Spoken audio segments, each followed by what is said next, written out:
Athena pada abad kelima sebelum Masehi, terutama selama paruh pertama abad tersebut, merupakan salah satu pusat kebudayaan dan politik terpenting di Yunani klasik. Athena terkenal sebagai kota yang menerapkan sistem demokrasi.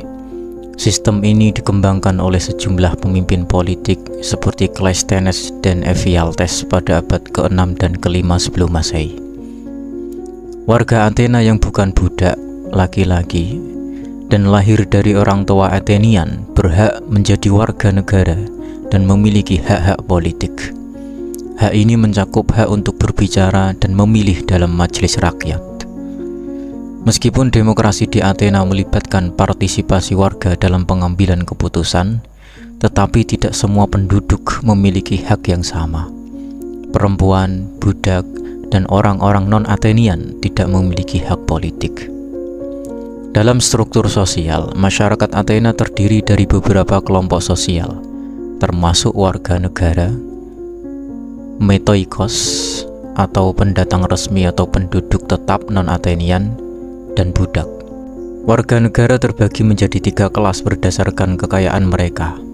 Pertama, Pentakosioomediomnoi atau mereka yang memiliki penghasilan tahunan minimal 500 bushel. Yang kedua, Hippeis, mereka yang mampu membeli dan memelihara kuda. Dan ketiga adalah Zeugitai, mereka yang memiliki tanah yang cukup untuk menumbuhkan pasangan lembu. Meskipun demikian, kelas-kelas ini tidak sepenuhnya membatasi hak-hak politik, dan konsep keberanian dan pengabdian kepada negara juga sangat dihargai. Dalam masalah seni dan kebudayaan, Athena abad kelima sebelum Masehi dianggap sebagai zaman keemasan seni dan kebudayaan. Athena adalah tempat kelahiran sejumlah besar filsuf terkenal seperti Socrates, Plato, dan Aristoteles. Arsitektur Yunani klasik mencapai puncaknya dengan pembangunan Parthenon di Argopolis yang menjadi lambang kemegahan dan keindahan seni Yunani. Akan tetapi, peran perempuan dalam masyarakat Athena sangat terbatas.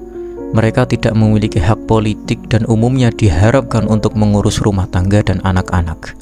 Meskipun demikian, ada beberapa pengecualian terkenal seperti Aspasia, seorang filsuf dan ahli retorika yang memiliki pengaruh besar pada Perikles, pemimpin Athena pada masa itu. Paruh pertama abad kelima sebelum Masehi diwarnai oleh perang Peloponnesos, yaitu pada tahun 431 sampai 404 sebelum Masehi. Konflik besar antara Athena dan sekutunya melawan Sparta dan sekutunya. Perang ini memberikan dampak besar terhadap keadaan sosial dan ekonomi Athena, termasuk mengakibatkan penurunan populasi dan kemiskinan. Lebih daripada itu, Sparta memberikan dampak yang sangat besar bagi pemikiran para filsuf terutama Plato dalam hal teori politiknya, seperti yang dicatat oleh Bertrand Russell dalam bukunya The History of Western Philosophy. Untuk memahami Plato, bahkan para filsuf selanjutnya, sedikit banyak kita perlu tahu tentang Sparta. Sparta memiliki pengaruh ganda terhadap pemikiran Yunani, lewat realitasnya dan lewat mitosnya. Keduanya penting.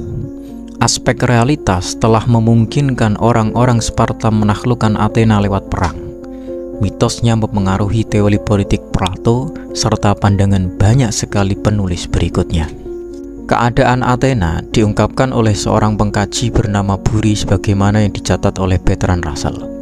Seorang asing dari Athena atau Miletus yang pada abad kelima mengunjungi desa-desa yang bertebaran membentuk kota tak berdinding yang bersahaja itu akan merasa terbawa ke zaman yang jauh silam, ketika manusia lebih pemberani, baik dan sederhana, tak termanjakan oleh kekayaan, tak diricuhi oleh berbagai pemikiran.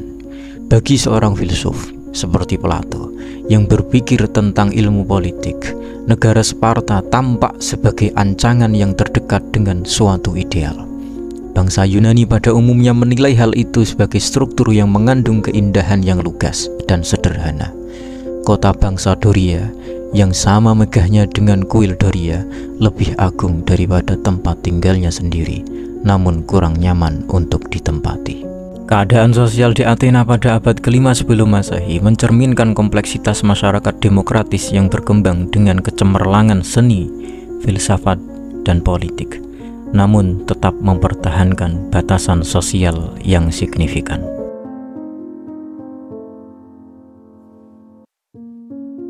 Platon dilahirkan dengan nama Aristokles. Dia lahir di Pulau Aegina dekat Athena pada tahun 428 sebelum Masehi dan meninggal pada tahun 347 sebelum Masehi di Akademia dekat Athena juga. Dalam bahasa Yunani, nama ini dieja sebagai Platon, yang berarti yang berbahu lebar. Literatur Jerman juga menggunakan ejaan ini, tetapi namanya dieja menjadi Plato dalam bahasa Latin, dan kemudian juga dalam bahasa Inggris serta berbagai bahasa lainnya termasuk dalam literatur bahasa Indonesia. Ayahnya yang bernama Ariston berasal dari Kolitos, adalah bangsawan keturunan Kodrus, Raja Athena yang terakhir. Sementara ibunya yang bernama Periktione adalah keturunan Solon dan perintis prinsip keadilan sosial yang tersohor itu. Ariston meninggal ketika Platon masih kecil. Ibunya kemudian menikahi Pilirampos, paman dari Platon yang pernah menjadi duta besar di Persia. Dari pernikahan ini lahir adik tiri Platon yang bernama Antipon. Dengan begitu, Platon lahir dalam lingkungan orang terkemuka yang sudah terbiasa dengan soal-soal yang berkaitan dengan masyarakat atau kekuasaan. Menurut laporan Aristoteles, guru pertama Platon adalah Kratilos, seorang murid dari Heraklitos. Meskipun demikian, ajaran-ajaran Kratilos tidak terlalu membekas dalam diri Platon ketimbang Sokrates yang menjadi gurunya sejak ia berusia 20 tahun. Ada banyak cerita tentang kekaguman Platon terhadap Sokrates. Bahkan segala karyanya seolah-olah merupakan monumen yang sengaja dibangun untuk mengenang gurunya. Hal seperti ini mungkin tidak terlalu salah, sebab diakui juga bahwa peristiwa eksekusi atas Sokrates meninggalkan luka yang teramat dalam pada diri Platon. Kendati begitu, Platon tidak dapat dipandang sebagai pengekor Sokrates belaka. Filsuf Alfred North Whitehead mengakui prestasi Platon sedemikian rupa sehingga ia pernah mengutarakan bahwa seluruh filsafat barat dapat dipahami sekadar sebagai catatan kaki atas karya Platon. Meskipun demikian, Kraut menyanggah dan memandang pendapat Whitehead itu sebagai simplifikasi. Bisa jadi peran Platon menjadi sangat menonjol karena ditunjang oleh akademia yang didirikannya pada tahun 385 sebelum Masehi. Semua ilmu yang diajarkan oleh Platon di akademia selama kira-kira 40 tahun itu diberi nama filsafat. Ketika Platon meninggal, ia digantikan oleh kemenakannya, Speusippos. Sekolah yang menjadi model bagi perguruan tinggi di abad pertengahan Eropa maupun zaman modern itu bertahan sampai 8 abad berikutnya, yakni sampai Kaisar Justinianus I, pendiri Kekaisaran Romawi Timur, menutupnya pada tahun 529 Masehi. Alasan Justinianus I menutup akademia adalah karena ia khawatir filsafat Yunani, termasuk ajaran Platon, akan menghambat perkembangan agama Nasrani.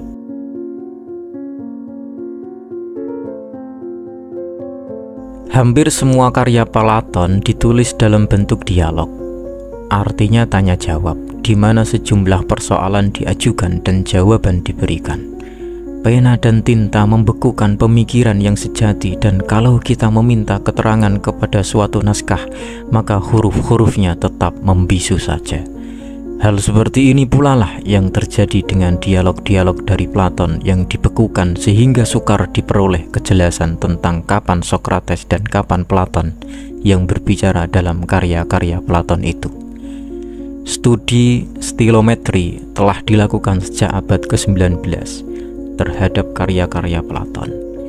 Atas dasar itu, Friedrich Daniel Ernst Schleiermacher telah membagi karya Platon dalam 3 bagian utama.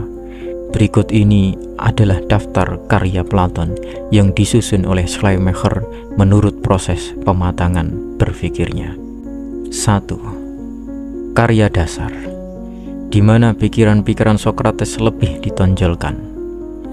Phaedrus, Lysis, Protagoras, Laches, Charmides, Euthyphro, dan Parmenides.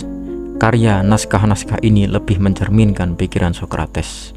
Menurut hemat saya, isinya seharusnya lebih banyak dibahas ketika kita membahas Sokrates. 2. Masa transisi, di mana Platon mulai beralih kepada pandangannya sendiri.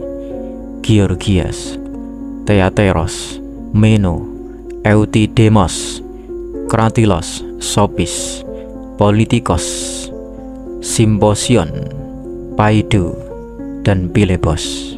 Dengan sendirinya muncul kesulitan untuk menentukan hal-hal dalam naskah-naskah transisional ini yang lebih mencerminkan pikiran Sokrates dan mana saja yang mengedepankan gagasan Platon. Ketiga, masa puncak, di mana ia mengajukan konsepnya sendiri, yaitu Politeia. Dalam literatur Inggris disebut Republik. Critias, dalam literatur Inggris disebut Critias. Timaios dan Nomoi, dalam literatur Inggris disebut The Law. Berikut akan kami uraikan beberapa karya Platon beserta dengan muatannya.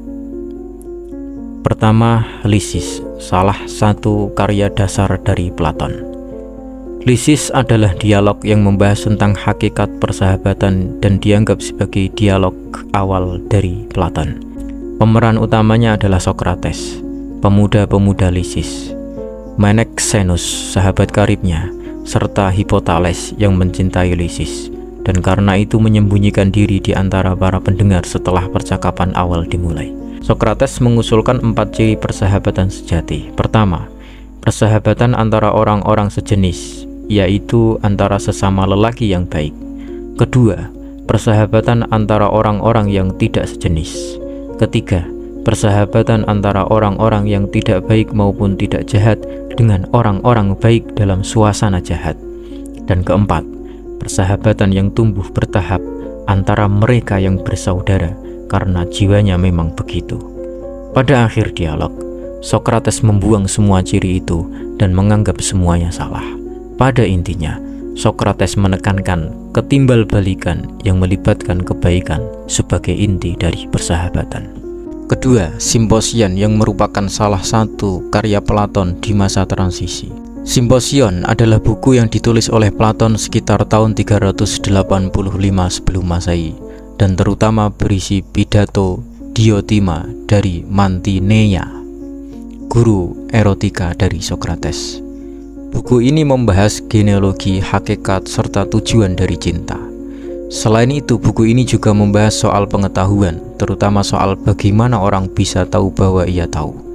Masalah cinta dibahas dalam bentuk beberapa pidato yang diucapkan oleh sekelompok pria dalam suatu simposion atau pesta anggur di rumah dramawan Agathon di Athena.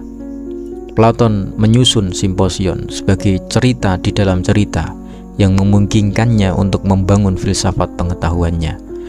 Pidato dari Sokrates menunjukkan bahwa tujuan utama dari cinta adalah untuk menjadi filsuf, yaitu pecinta kebijaksanaan. Ketiga, Sophistes, yaitu salah satu karya Platon di masa puncak. Sophistes kemungkinan ditulis pada tahun 360 sebelum Masehi, adalah dialog yang ditulis sesudah Parmenides. Setelah dalam Parmenides mengkritisi sendiri teori bentuknya, dalam Sophistes Platon memaparkan konsep baru mengenai bentuk yang lebih nyata dan membumi serta membongkar teka-teki epistemologis dan metafisik yang diajukannya dalam Parmenides. Dengan begitu, ia merujuk kepada dialog antara Parmenides yang sepuh dengan Sokrates yang muda, yang ditulis sebelum Sophistes.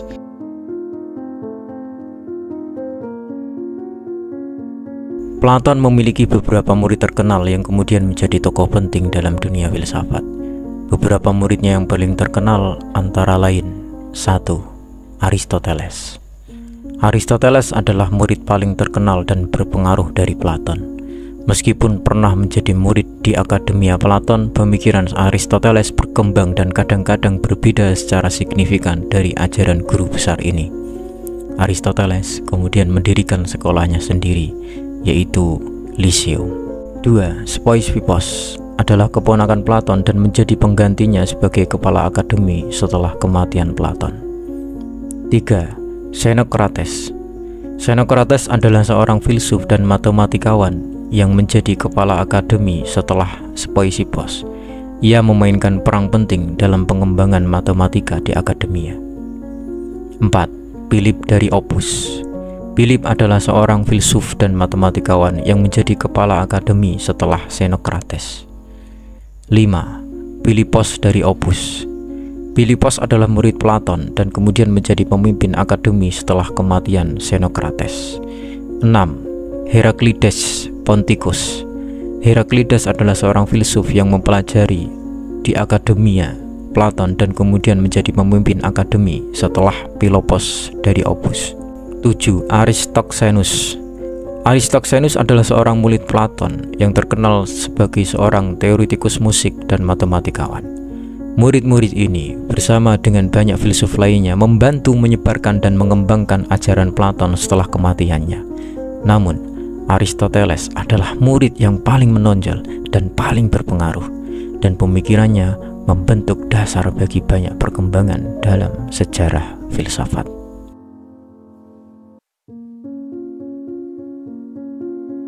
Metafisika Platon dikenal sebagai Platonisme yang pada intinya merupakan penyangkalan terhadap kenyataan material alam semesta.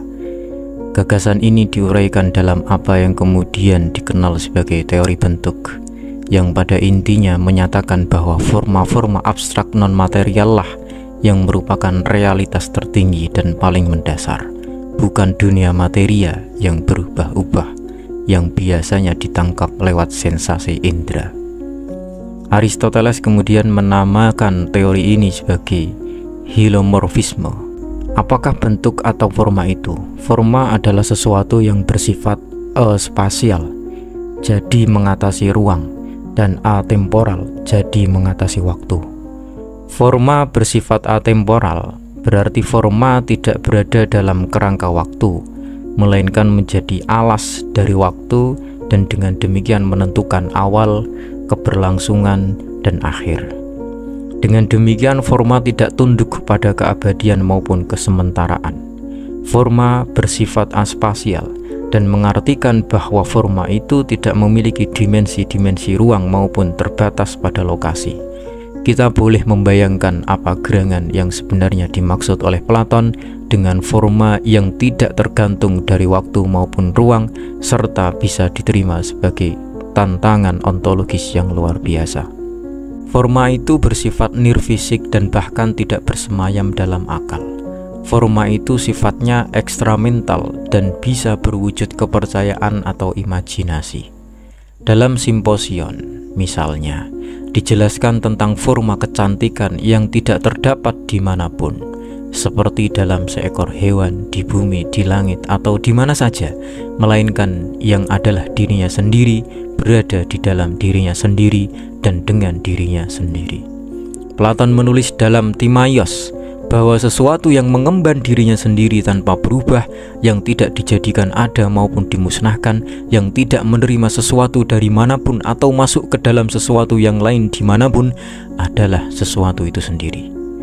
Teori bentuk yang cara kerjanya diterangkan melalui dialektik merupakan pangkal dari keseluruhan bangunan pemikiran Platon. Sebagai ajaran teoritis, teori bentuk ini bertumpu pada eidos, yaitu dunia hakikat yang imaterial, abadi, tak berubah, dan tidak tergantung pada empiri. Dengan begitu, Platon menyangkal Heraklitos yang menyatakan pantarei maupun kaum sofis yang menyangkal kebenaran mutlak atau abadi.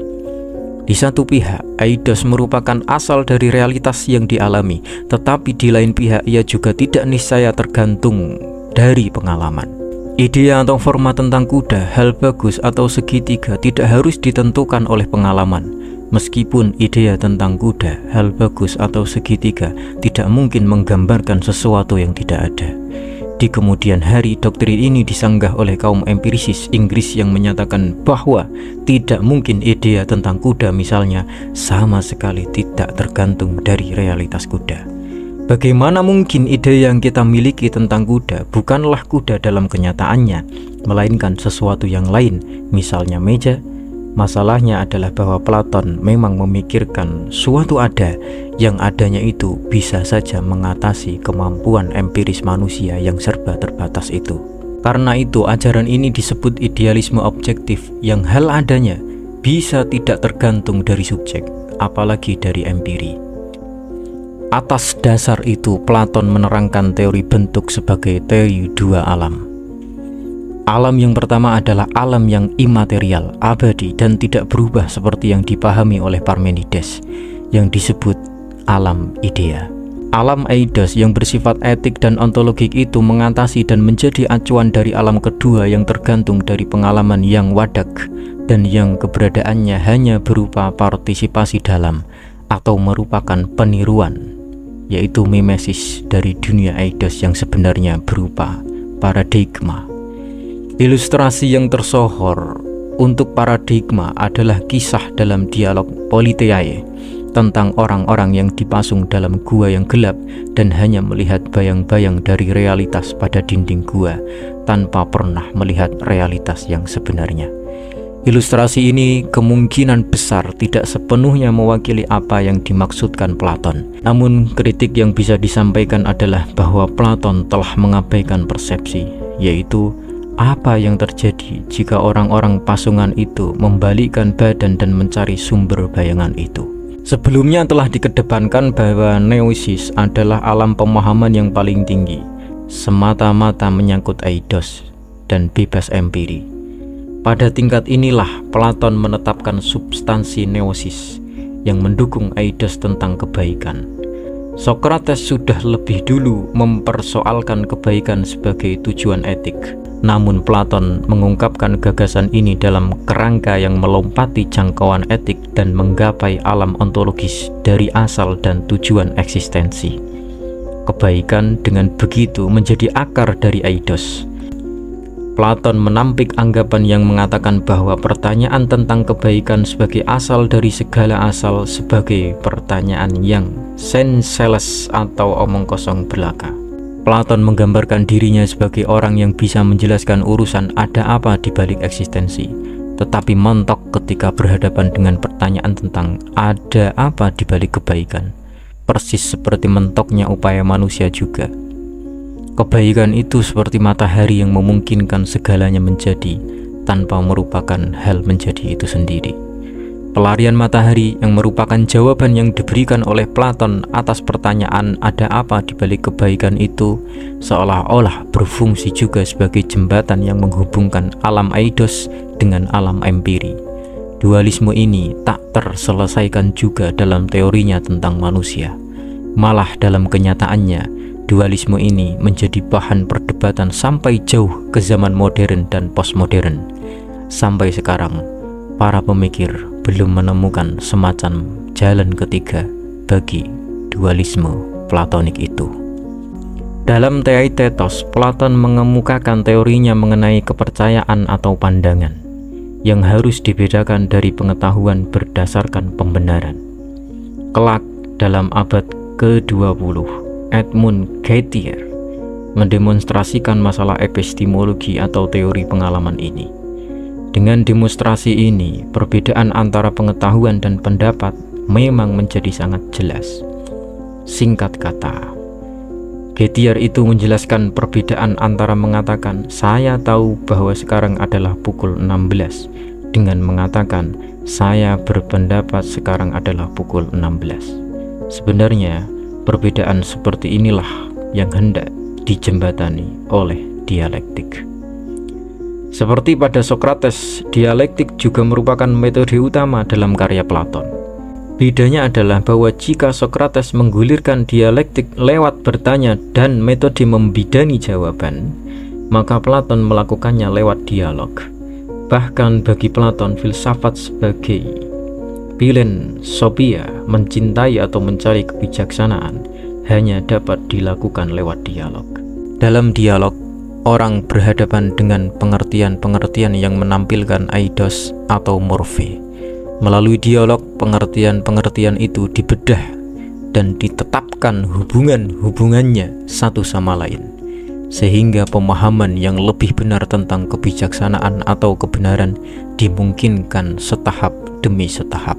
Proses ini diselenggarakan lewat analisis dan sintesis, serta pembangunan hipotesis yang dapat dipastikan atau dikesampingkan. Dengan demikian, dialog merupakan pertukaran pandangan dari tesis dan antitesis yang disadari. Dengan begitu, dialektik juga merupakan metode pangkal dalam keseluruhan teori pengetahuan atau epistemologi yang dibangun oleh Platon. Di bidang ini, Platon melangkah lebih jauh dari para pendahulunya, terutama kaum Eleatik. Kaum Eleatik terjebak ketika mereka tidak dapat menyelesaikan kontradiksi yang sangat mungkin terjadi dalam dunia empiri. Platon mengatasi kontradiksi ini dengan pengenalan di mana manusia tidak lagi bergantung pada pengalaman. Pengenalan model kedua dicapai melalui panca indera dan pengalaman. Semakin tinggi ontologis dari suatu objek, maka semakin tinggi letaknya dalam akal dan semakin bebas ia dari pengalaman. Platon menguraikan rasionalitas itu dalam 4 tingkatan. Pertama, noesis, yaitu memahami atau mendalami, yaitu suatu insight, tingkat pemahaman paling mendalam terhadap eidos serta bersifat bebas empiri. Kedua, dianoia atau merefleksikan secara rasional, yaitu refleksi rasional tingkat pemahaman yang matematis atau ilmiah. Ketiga, pistis, mempercayai seolah-olah, memandang sebagai benar, yaitu tingkat pemahaman terhadap objek dan benda hidup secara langsung. Dan keempat, eikasia, yaitu menduga atau imajinasi, suatu tingkatan pemahaman gambaran-gambaran yang tidak langsung. Di bawah ini adalah diagram yang menggambarkan keempat tingkatan itu.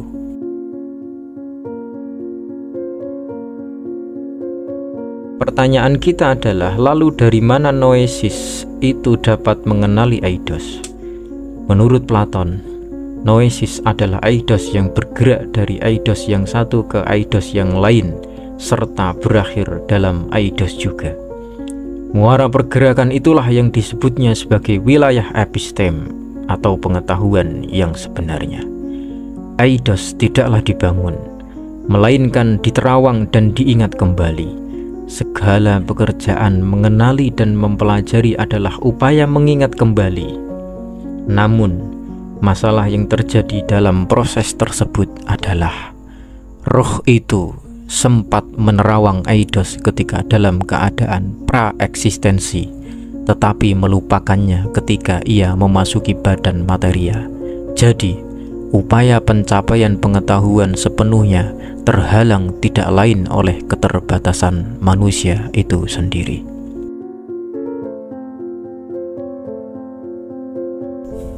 Filsafat moral Platon mencakup konsep-konsep etika yang berpusat pada ide-ide kebajikan, keadilan, dan pemahaman terhadap bentuk-bentuk ideal. Berikut adalah poin-poin kunci dalam filsafat moral Platon. Platon berpendapat bahwa tujuan hidup manusia adalah mencapai kebajikan atau arete. Kebajikan diartikan sebagai keunggulan atau kesempurnaan moral yang mencakup kebijaksanaan, keberanian, dan keadilan. Dalam konteks etika, Platon menghubungkan kebajikan dengan pemahaman dan praktek bentuk-bentuk ideal. Kebajikan menurutnya adalah refleksi dari bentuk-bentuk ideal keadilan, kebijaksanaan, dan keberanian.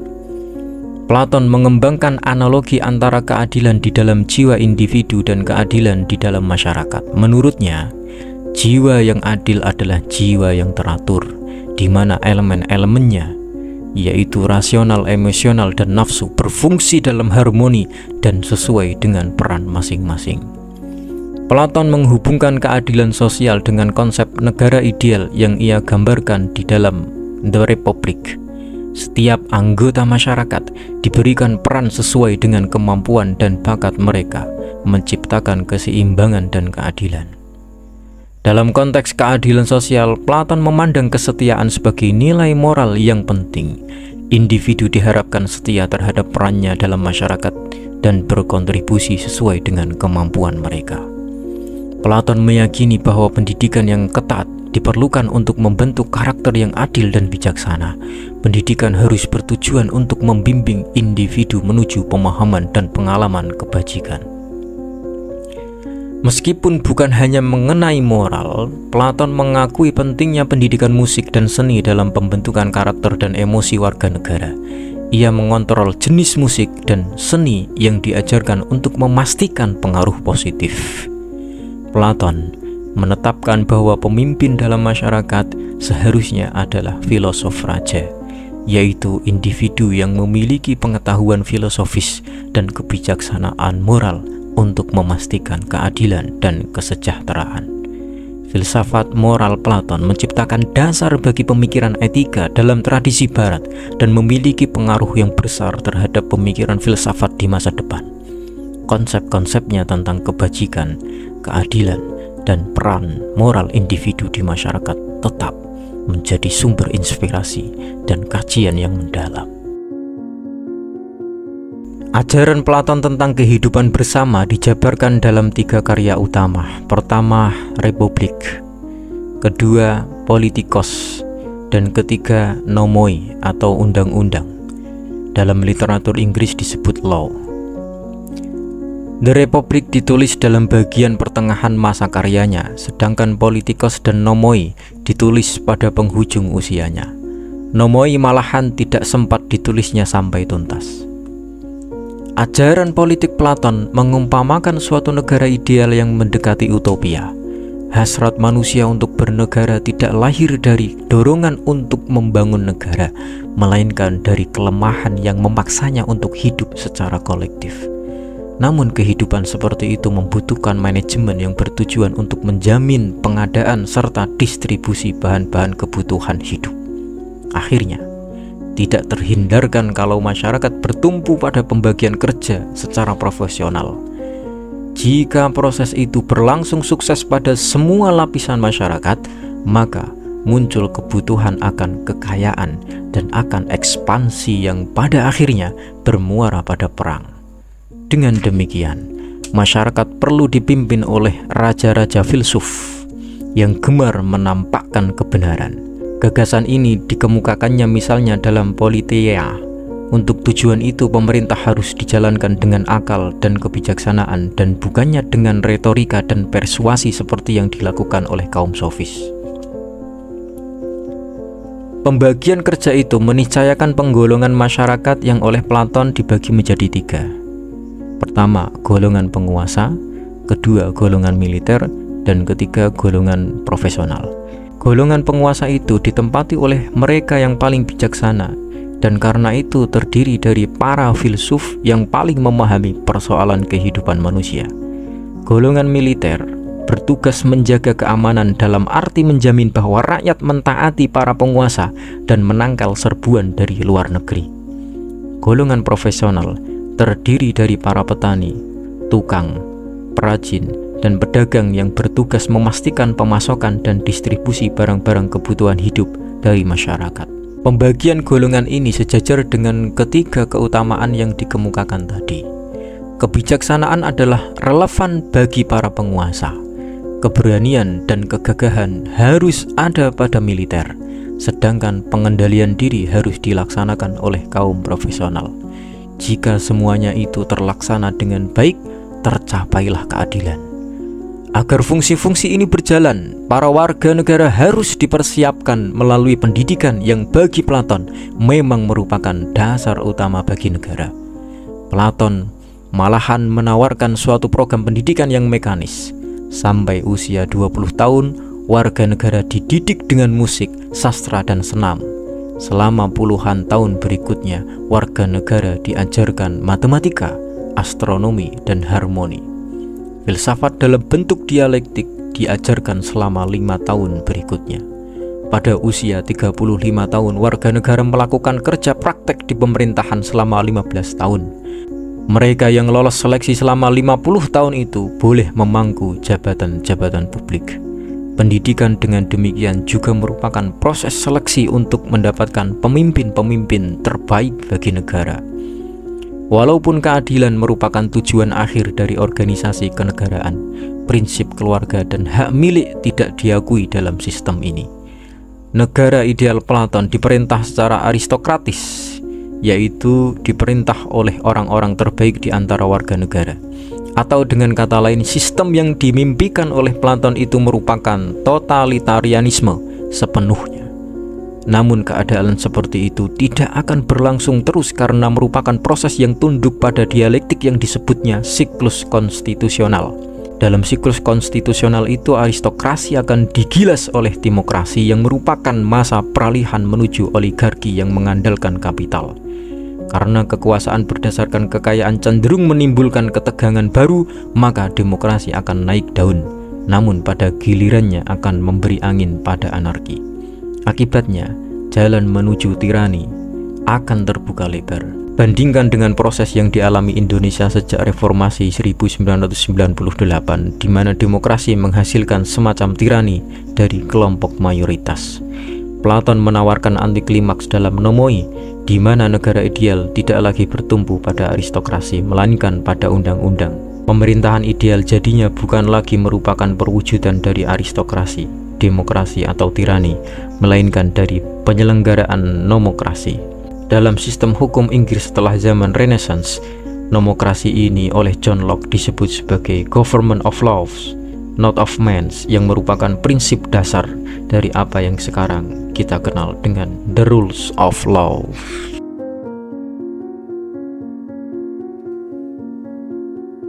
Pemikiran Platon tetap relevan di zaman sekarang karena banyak konsep dan ide-idenya yang terus mempengaruhi dan membentuk sebagian besar dasar-dasar filsafat, politik, dan pendidikan barat.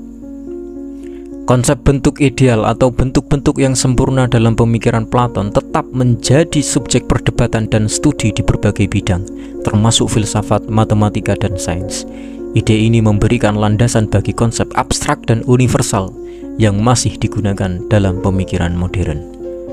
Filsafat politik Platon, khususnya negara ideal, memunculkan pertanyaan relevan tentang struktur pemerintahan yang efektif, keadilan sosial, dan peran pendidikan dalam pembentukan masyarakat yang baik. Diskusi mengenai kualifikasi pemimpin dan keadilan sosial tetap menjadi topik penting dalam konteks politik modern. Alegori gua tetap relevan sebagai perumpamaan yang menggambarkan perjalanan menuju pengetahuan dan pemahaman.